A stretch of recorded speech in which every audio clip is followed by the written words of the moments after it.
ইয়া আইয়ুহান নাস ইন্না খালাকনাকুম মিন যাকারিন ওয়া উনসা ওয়াজআলনাকুম শুবান কাবায়িলা লিতারাবু ইন্না আকরামাকুম ইনদাল্লাহি আতকাকুম ইন্নাল্লাহা আলিমুন হাবীব। এই আয়াতটি একটু সংক্ষেপে আমি ব্যাখ্যা করে আমি ছেড়ে দেব।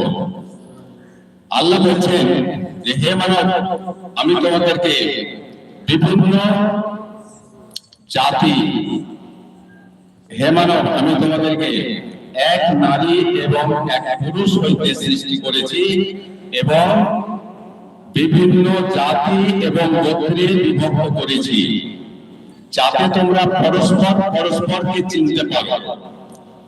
যারা আল্লাহ লোক তারা আল্লাহর খুব কাছাকাছিতে থাকে। নিশ্চয় আল্লাহ সর্বজ্ঞানী এবং সর্বজ্ঞ।